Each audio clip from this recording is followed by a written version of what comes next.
It's been a 20-year hiatus since BMW finished production on its flagship 8 Series. During the 90s, the 8 Series, BMW's halo model, it represented its pinnacle in luxury, refinement and technology. And now 2 decades later, this legendary letter has been resurrected. Say hello to the brand new BMW 8 Series.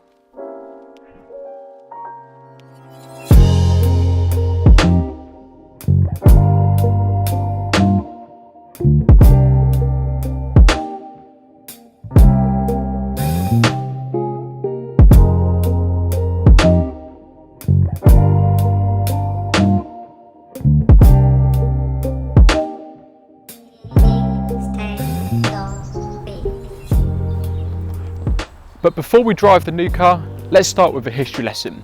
And for that, we need to go back to 1989 when BMW unveiled the original 8 Series at the Frankfurt Motor Show. Here was a car that was designed to transport its driver and passengers across big distances quickly, but most importantly, in absolute comfort. But this all came at a cost, £60,000 to be precise, which, for context, it was just a few £1,000s less than what you needed to buy a brand new Ferrari 348. And as a result of this, the 8 Series, it was never the runaway sales success BMW wanted. And over its 10-year lifespan, they only ever sold 30,000 units worldwide.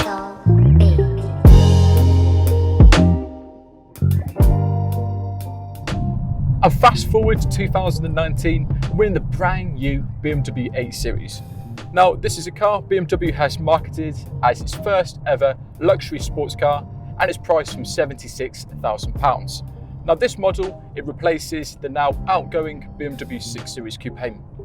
For today's video, I wanted to take this GT on a big motorway journey, just to test how effectively it can soak up motorway miles. So we're travelling 180 miles north from Warwick to the Lake District.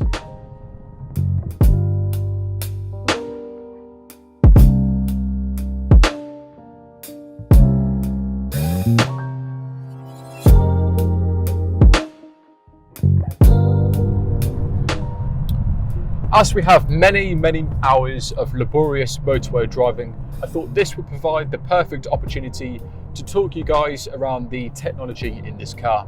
So first of all, one thing I've noticed is we have this 12-inch digital drive display screen behind the steering wheel, which just gives me information which is on the central screen there from the sat-nav, and it's also got a configurable screen to the right, which is telling me I'm currently averaging 44 miles per gallon, and I can view different data such as how far I can travel till I need to refuel.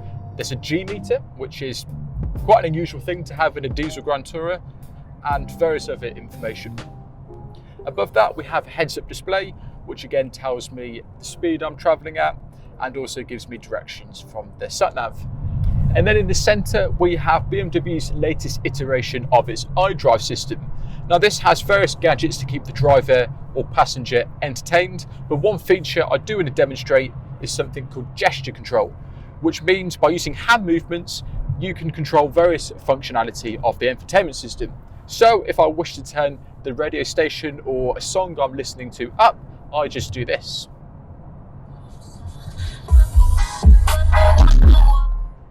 And then by using 2 fingers going in the downwards motion, I can mute it. There's also loads of other cool features by swiping your hand to the side to skip a radio station, etc, etc. All very useful when you're driving.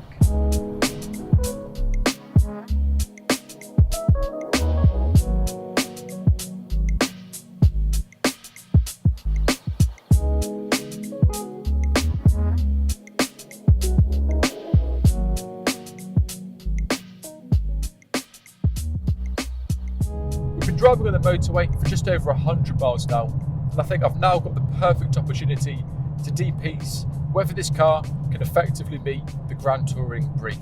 Now, in my opinion, GT cars, they should serve a purpose of enabling the driver to hop in the car and travel mega distance to, say, a business meeting, but crucially arrive feeling fresh and revitalised.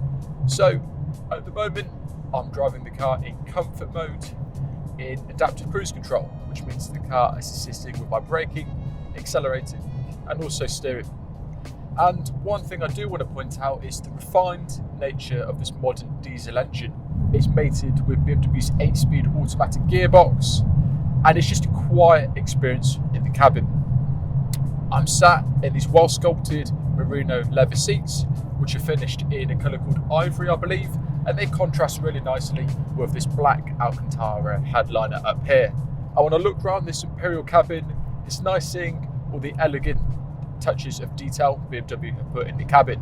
For instance, we've got this crafted clarity gear selector down here, and it's all a very pleasant place to reside.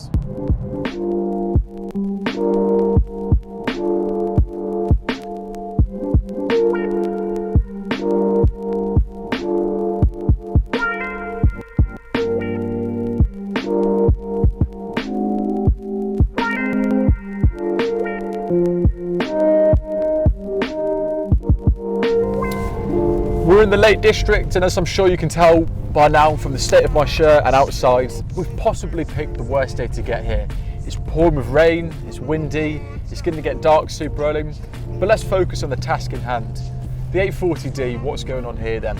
Well, from its 3-litre twin-turbo diesel engine, we have 320 horsepower with 680 Nm of torque. The car comes standard with BMW's xDrive all-wheel drive system, which is rear-wheel biased.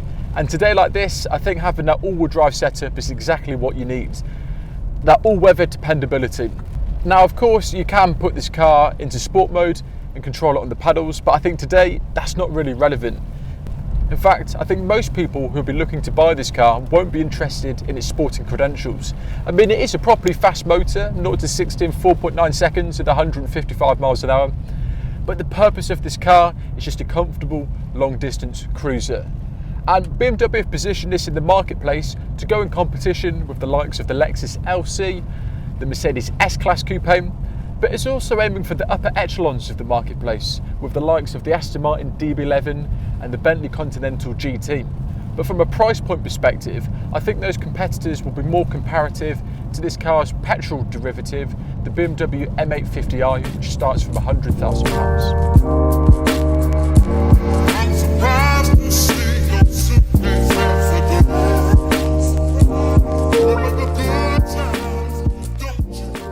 BMW have achieved an interesting dichotomy of making this car muscular but also elegant. So let's look at some key styling language. At the front we have BMW's iconic kidney grille. Now this harks back to iconic cars such as the BMW 507 and 3-litre CSL. And then as we move around the car, this progresses into this long muscular bonnet. For the roof, we've got this double curvature design, very tasteful. One thing that's worth noting is for the first time, this can be specified as carbon fibre on a non-M car. And all 8 series in the UK, they come standard in M Sport specification. So it means this 840D here, aesthetically, is no different to the more powerful M850i petrol version. We have large 20-inch M Sport alloy wheels. And then at the rear of the car, we have this discreet rear flick on the boot. And I'm a big fan of these thin rear lights. That's very tasteful. Another thing that strikes out to me are these big rear exhausts. Very, very sporty. For my money, I think this is the best looking BMW money can buy. But what do you think? Let me know in the comments below.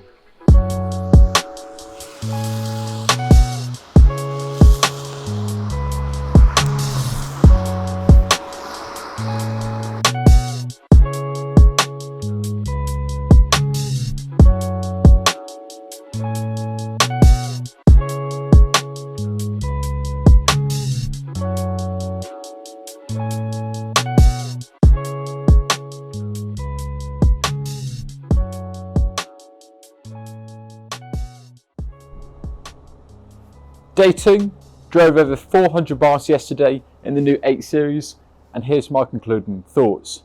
First of all, the motor in the 840D is properly powerful, with the 680 Nm of torque providing a genuinely thrilling drive. And this is all complemented by BMW's dependable all-wheel drive system.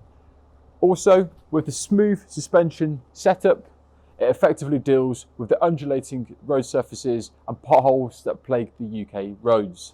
The interior It's both refined, luxurious and comfortable, and I was really impressed with the car's advanced adaptive cruise control system with its assisted steering and auto lane change, reminding me a lot of Tesla's autopilot system. Now, I acknowledge that this car is entering a very competitive area of the marketplace, going against well-established offerings from rivals such as Bentley, Aston Martin, Mercedes-Benz and Porsche. But then the 8 Series is a dynamic package perfect for all year use. I'd like to say a massive thank you to the guys at Rybrook Warwick BMW. So if you are genuinely in the market for a car like this, or you'd like to test drive any new BMW model, please do get in contact with those guys. I've put all their contact details in the information box below. And lastly, if you did enjoy the video, please like, subscribe, and hopefully I'll see you soon. Cheers. Everybody back off. You know, everybody's like, you taught that from school, everywhere. Big business. You want to be successful? You want to be like Trump? Gimme, gimme, gimme. Push, push, push, push. Step, step, step. Crush, crush.